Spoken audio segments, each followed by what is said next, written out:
¿Qué tal? Bienvenidos al canal Aprende con Oscar Valdés. En esta ocasión te mostraremos cómo determinar el campo eléctrico en un punto de interés debido a cargas puntuales y a su vez te mostraremos cómo calcular una fuerza eléctrica en este punto de interés colocando una carga pues conocida. Y bueno, pues tenemos por aquí este ejemplo 13.5 del libro de Fundamentos de Física del autor Serway, décima edición. Nos indican que la carga Q1 pues tiene 7 microcoulombs y que está en el origen, que sería este punto de aquí, que la carga Q2 es de menos 5 microcoulombs y está sobre el eje X a 0.3 metros, es decir, que está por aquí, ¿sí? Y bueno, nos pide, inciso A, encuentre la magnitud y la dirección del campo eléctrico en el punto P, que tiene coordenadas 0.0 en X, perdón, y 0.4 metros en Y, que sería este punto de aquí. Inciso B, encuentre la fuerza sobre una carga de 2 por 10 a la menos 8 coulombs colocada precisamente en este punto P.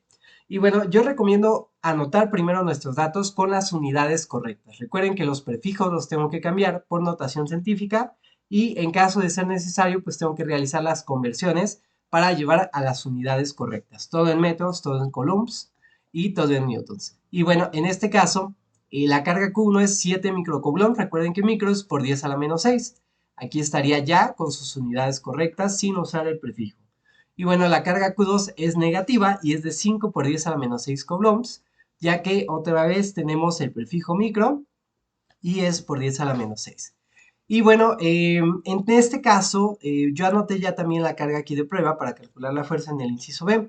Antes de continuar, yo necesito saber las distancias. Recuerden que tanto la fuerza como el campo eléctrico depende de la distancia a la cual estemos analizando. Entonces, bueno, sabemos que de Q1 a Q2 hay 0.3 metros y no hay ningún problema.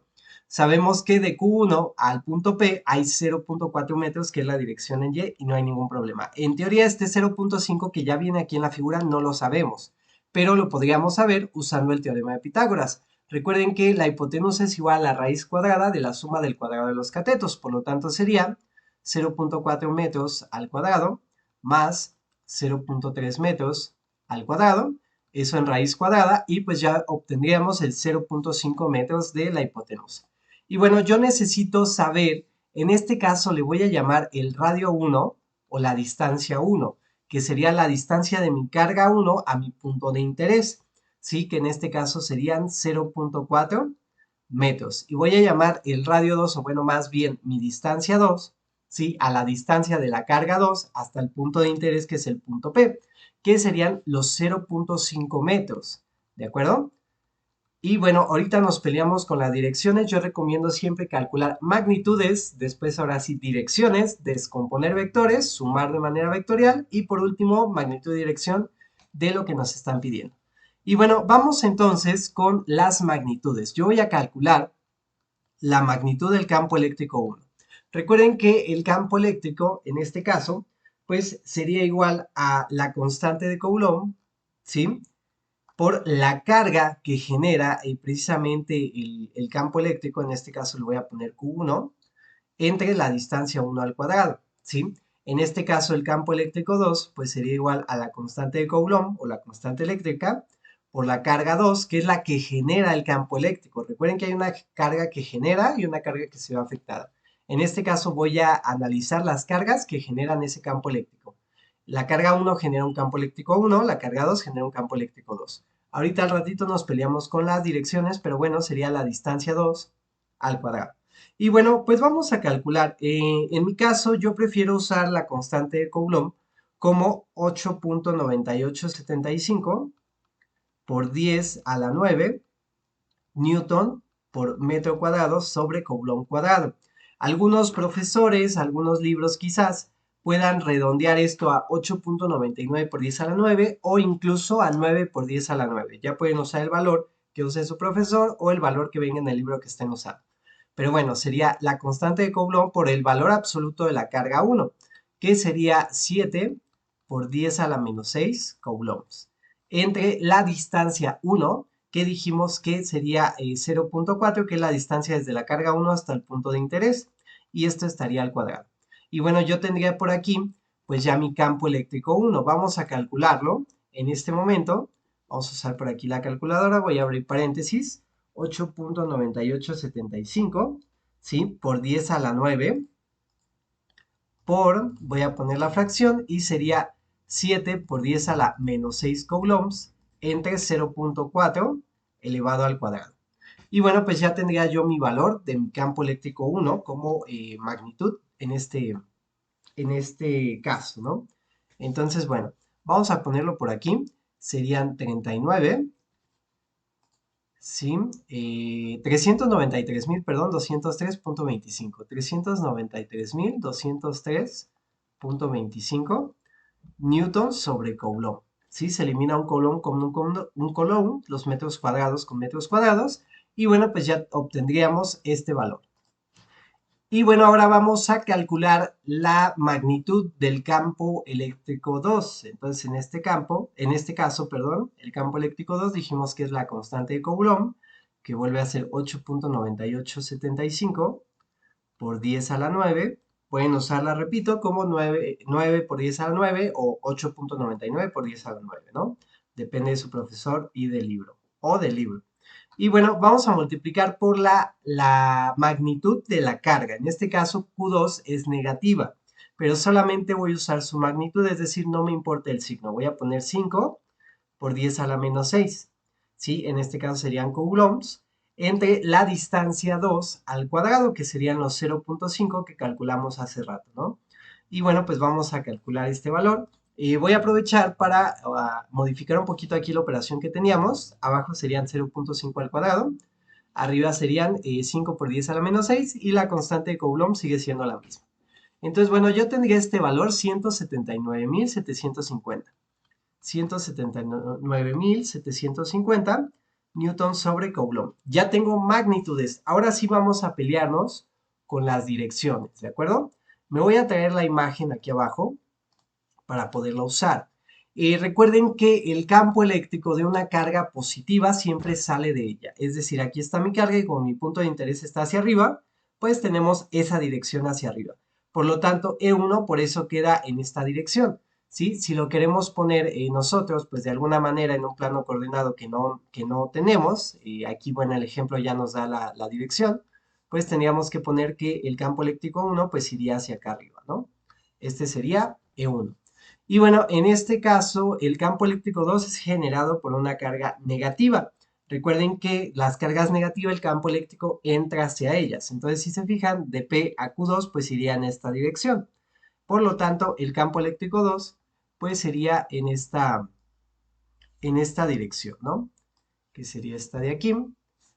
Y sería en este caso E2. Nada más tenemos que tener mucho cuidado con el ángulo. Les comentaba que este es teta, ahorita vamos a calcular su valor, y bueno, pues este de aquí arriba también tendría que ser teta, medido a partir del horizontal, ¿sí? Yo voy a ocupar la función seno de teta y coseno de teta, o en su defecto, el valor del ángulo teta. Yo prefiero usar los valores de seno y coseno. El seno de teta sería igual al cateto opuesto, que es 0.4 metros, sobre la hipotenusa, que son 0.5 metros. El coseno de teta sería igual al cateto adyacente, que es este de aquí abajo, el que está junto a él, que es 0.3 metros, entre pues 0.5 metros. ¿Sí? Y bueno, en este caso, pues obtendríamos que el seno de teta es 4 quintos y el coseno de teta es 3 quintos, ¿no? Se elimina metro con metro y bueno, ya con los decimales que tenemos, pues nos daría esto. Este es el valor exacto que yo voy a usar en fracción. En caso de que no lo quieran hacer así, pues pueden encontrar el valor del ángulo teta. La tangente de teta es cateto opuesto, que es 0.4 metros, entre el cateto adyacente, que es 0.3 metros, y por lo tanto teta pues sería igual a la tangente a la menos 1 de 0.4 metros entre 0.3 metros. Y bueno, ya nos va a dar ese valor de teta que yo no voy a usar, es una alternativa, recuerden, ¿sí? Y bueno, pues vamos a calcularlo por aquí, verificando que mi calculador esté en grados, pues la tangente a la menos 1 de 0.4 entre 0.3, pues va a ser igual a este valor, ¿no? 53.1301. 53.1301. El problema de hacer esto es que yo voy a perder precisión. Para que me diera el 4 quintos, yo tendría que usar todo este valor, es decir, seno de este valor que acabamos de obtener, me da 4 quintos. Pero si yo uso solo 2 decimales o 4 decimales, pues voy a ir perdiendo precisión, ¿sí? Si se fijan, el seno de 53.1301, pues ya me da este valor, ¿no? Ya no me da el punto 8, que equivale a las 4 quintos, pero bueno, se sigue aproximando mucho, ese es el único problema. Yo voy a usar pues estas funciones. Y bueno, pues precisamente aquí ya tenemos nuestros dos campos eléctricos, los únicos dos que tenemos, y pues vamos a descomponerlos. En este caso, el campo eléctrico 1 en X, pues si se fijan en X, el campo eléctrico 1 no tiene ninguna componente, no apunta ni a la derecha, ni apunta hacia la izquierda, por lo tanto en X vale 0. Y bueno, mi campo eléctrico 1 en Y, pues va a ser completamente el campo eléctrico 1, ¿sí? Que sería el que yo acabo de calcular, que serían los 393.203.25. 393.203.25 newton sobre coulomb. ¿De acuerdo? Y bueno, aquí estaría ese valor. Vamos con el campo eléctrico 2. El campo eléctrico 2 pues sí tiene una inclinación. Por lo tanto, pues va a tener un valor en X. Le voy a poner E2 en X, pues sería la magnitud. ¿Sí? Y antes de la magnitud yo recomiendo los signos. En X, en este caso, el campo eléctrico 2 apunta a la derecha. Y en X a la derecha, pues es positivo. Por lo tanto, le tengo que poner más. Si apuntara a la izquierda, lo tendría que poner negativo. Pero bueno, aquí sería más. Y recuerden que si usamos un ángulo medido a partir de una horizontal, ya sea hacia arriba o hacia abajo, pero medido a partir de la horizontal, siempre para X es coseno de teta. Entonces yo tendría que usar precisamente el valor de E2, que son 179.750 newton sobre coulomb, por el coseno de teta. Podría usar el coseno de 53.1301, no hay ningún problema, pero yo prefiero usar pues ya el valor directo, que serían 3 quintos, ¿no? Entonces yo voy a, de alguna manera, multiplicar por 3 quintos, ¿no? Lo voy a poner por aquí. Y bueno, pues ya vamos a obtener la componente en X del campo eléctrico 2, ¿no? Entonces sería positivo 179.750 por 3 quintos, ¿sí? Lo voy a poner así. Y bueno, me va a dar 107.850. 107.850 newton sobre coulomb, ¿sí? Y bueno, el campo eléctrico 2 en Y, pues en este caso sería negativo. ¿Por qué? Porque apunta hacia abajo. Recuerden que si apunta hacia abajo en Y es negativo. Y sería la magnitud de E2 por el seno de teta, ya que usamos un ángulo medido a partir de X. Entonces sería menos 179.750 newton sobre coulomb por el seno de teta, perdón, y de hecho aquí arribita si usé 3 quintos, sí está bien, perdón. El seno de teta es 4 quintos. Pensé que había cambiado el seno por el coseno, pero no, sí está bien sustituido. Ok, el seno de teta, pues podría ser el seno de 53.01 o puedo usar pues este 4 quintos. Y bueno, pues vamos ya a ponerlo por aquí. Eh, Vamos a hacerlo de esta manera, me voy a regresar y voy a cambiar el 3 por un 4. Y me va a dar 143.800. 143.800 newton sobre coulomb. Ya tengo descompuestos pues mis vectores en componentes X y Y. Recuerden que para las resultantes pues tenemos que hacerlo por separado. En este caso, la resultante del campo eléctrico en el punto P en X, pues va a ser el campo eléctrico 1 en X más el campo eléctrico 2 en X, ¿sí? La resultante, pues en este caso del campo eléctrico en el punto P para la dirección Y, pues va a ser la componente en Y del campo eléctrico 1 más la componente en Y del campo eléctrico 2. Yo ya tengo estos valores. Sería 0, porque el campo eléctrico 1 en X pues vale 0, porque está completamente vertical, recuerden, más E2 en X, que serían, en este caso, 107.850. Antes de continuar, voy a corregir un pequeño error que tenemos. Recuerden que este era negativo, aquí me había faltado el menos. Si se nos olvida, va a estar mal el resultado. ¿Sí? Era menos porque apuntaba hacia abajo.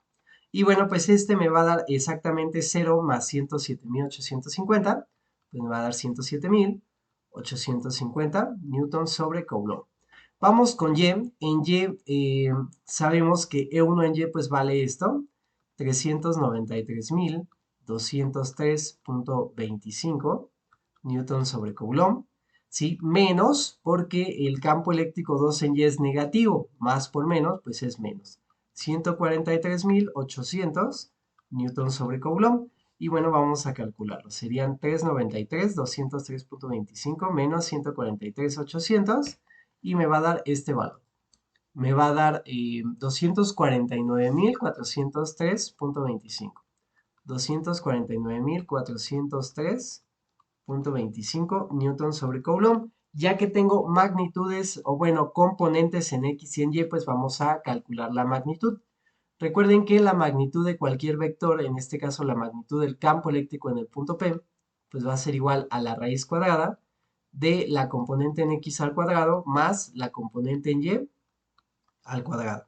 Y bueno, pues vamos a sustituir, en este caso la magnitud del campo eléctrico en el punto P, pues sería igual a la raíz cuadrada de la componente en X, que la calculamos ahorita, 107.850 newton sobre coulomb al cuadrado, más la componente en Y, que fue la que calculamos ahorita al final, 249.403.25 newton sobre coulomb al cuadrado. Y bueno, ya si obtenemos este valor, pues vamos a obtener pues la magnitud, que es algo que nos pedían. Encuentre la magnitud y la dirección del campo eléctrico en el punto P. Entonces, bueno, ya tendríamos la magnitud, que va a ser la raíz cuadrada de 107.850 al cuadrado, ¿sí? Más 249.403.25 al cuadrado. Y bueno, pues esto me va a dar ya un valor de 271.723.3954 newton sobre coulomb. Lo voy a escribir por aquí. 271.723.3954 newton sobre coulomb. Seguramente el libro pues usa notación científica, quizás lo ponga como 2.7 por 10 a la 4 newton sobre coulomb. Pero bueno, pues este sería el valor exacto, ya depende de su profesor si se los pide notación científica o de esta manera está bien. Vamos ahora con la dirección. En este caso, la dirección yo recomiendo hacerla de esta manera. Tangente a la menos 1 de la componente en Y entre la componente en X. Y bueno, yo prefiero asignar el valor, en este caso, del ángulo completo, ¿sí? Para mí, ¿qué es un ángulo completo? Pues tengo mi plano coordenado y es un ángulo que se mide a partir de X en sentido antihorario hasta donde llegue mi vector. Supongamos que llega hasta aquí, pues me daría un ángulo mayor a 270 grados, pero menor a 360. Y bueno, en caso de que usen solamente el ángulo menor a 90 grados, pues sí tienen que indicar a partir de donde se mide. Y bueno, pues vamos a hacerlo de esta manera. Si estamos en el primer cuadrante, aquí simplemente es teta. Si estamos en el segundo o en el tercero, les vamos a sumar 180 grados. Y si estoy en el cuarto cuadrante, lo puedo dejar así, pero me quedaría negativo. Es decir, que se mide hacia acá si es negativo. O puedo sumarle 360 grados para que me dé un ángulo positivo entre 270 y 360 grados. Pero bueno, vamos a calcular. En este caso, la dirección sería tangente a la menos 1, ¿sí? De la componente en Y. En Y, bueno, también me dio positivo, sería 249.403.25 newton sobre coulomb, entre la componente en X, que serían los 107.850 newton sobre coulomb. Los estoy tomando de aquí, pero lo teníamos aquí arribita, la componente en X, la componente en Y. Y bueno, se elimina newton sobre coulomb con newton sobre coulomb y obtendríamos ya pues la dirección de este campo eléctrico. Sería tangente a la menos 1 de 249, voy a poner la fracción, 249.403.25 entre 107.850. Y bueno, pues me va a dar este valor, 66.6147 grados, más o menos, usando 4 cifras decimales. Yo no me gusta redondear, pero bueno, si sus profesores usan 2 y redondean, pues pueden seguir la indicación que les dé su profesor, ¿no? Para mí serían 66.6147 grados. Entonces sería, para el inciso A, la magnitud y la dirección, ¿sí? Y en este caso me encuentro en el primer cuadrante. X y Y son positivos y por lo tanto pues estaría yo aquí. No hay ningún problema y se mide este ángulo a partir de la horizontal. Y bueno, tendríamos ahora que calcular el inciso B. En el inciso B me piden lo siguiente. Me piden la fuerza eléctrica, suponiendo que yo en ese punto P, pues pongo esta carga. Un error que normalmente cometemos es poner la carga y calcular la fuerza de la carga 1 a esta carga, la fuerza de la carga 2 a esta carga, descomponer los vectores, sumar en X, sumar en Y, magnitud y dirección, en fuerzas, ¿sí? No es que esté mal, pero no es necesario. Si ya tenemos nosotros el campo eléctrico, ¿sí? En este punto y la dirección, recuerden que la fuerza va a ir en la misma dirección si la carga es positiva y la fuerza va a ir en dirección contraria si la carga es negativa, entonces ya lo podemos hacer. En este caso, como Q0 es positiva, pues el ángulo de la fuerza pues sería el mismo que el ángulo del campo eléctrico, que serían los 66.6147 grados. Solamente nos faltaría la magnitud. Recordemos, les comenté al principio que el campo eléctrico pues es igual a la fuerza eléctrica, ¿sí? Sobre la carga de prueba o la carga que se ve afectada, ¿sí? Hace rato les comentaba que Q1 y Q2 son las que generan este campo eléctrico y si yo pongo a Q0 ahí, pues esta carga se ve afectada pues por este campo eléctrico. Si despejamos de aquí la fuerza, pues la fuerza sería igual al campo eléctrico por la carga. Y bueno, pues ya tendríamos la manera de calcular la magnitud de esta fuerza, que sería el campo eléctrico que teníamos, ¿sí? 271.723.3954 newtons sobre coulomb por la carga que se ve afectada o la carga que yo voy a poner en ese punto que acabo de analizar, que sería 2 por 10 a la menos 8 coulombs. Nuevamente verifiquen que todas estén las unidades correctas, no podemos tener prefijos, tenemos que usar notación científica. Y bueno, se elimina coulomb con coulomb y me va a dar la fuerza. Como magnitud, la fuerza que me están pidiendo, pues sería este valor 271.723.3954 por la carga que sería 2 por 10 a la menos 8. Y bueno, pues me va a dar este valor de fuerza que es muy pequeñito, 5.4344 por 10 a la menos 3 newtons. 5.4344 por 10 a la menos 3 newtons. Igual si lo quieren con prefijos, pues podríamos decir que es 5.4344 milinewtons, ¿no? Pero bueno, yo lo dejaría como por 10 a la menos 3. Esta sería la magnitud y esta sería la dirección. Recuerden que si la carga hubiera sido negativa, la dirección es en sentido contrario. Lo que podría hacer yo para encontrar ese ángulo, pues es sumarle 180 grados para cambiar de dirección. Es decir, que supongamos que aquí son 66, ¿sí? Punto 61 grados. Pues si yo le sumo 180 grados, pues voy a terminar del otro lado. Aquí son 180 grados. Y bueno, esa sería una manera de calcular la dirección si la carga fuera negativa. Y bueno, vamos a ver la pregunta que nos hacen por aquí. Suponga que Q2 se movió lentamente hacia la derecha. ¿Qué pasaría con el ángulo phi? Recuerden que aquí van a pasar dos fenómenos. Si yo muevo Q2 hacia la derecha, la distancia aumenta. Si la distancia aumenta, pues el campo eléctrico por Q2 va a empezar a disminuir. Entonces, el efecto que tiene para restar la componente vertical de esta, pues va a empezar a contrarrestarse, o sea, es decir, no me lo va a restar, no me la va a anular, y bueno, la componente en X pues va a empezar a hacerse más pequeña. Por lo tanto, pues este ángulo phi tendría que aumentar, ¿sí? En el caso de que Q2 se moviera hacia la derecha, pues este aumentaría. Y bueno, pues con esto terminaríamos este video, esperamos que les haya sido de utilidad. Recuerden, ayúdanos a crecer, den like al video, suscríbanse al canal si no están suscritos y compartan nuestros videos con sus amigos, compañeros y familiares a los cuales pueda ser de utilidad. Y no olviden que aquí en el canal Aprende con Oscar Valdés, el límite lo pones tú. Hasta la próxima.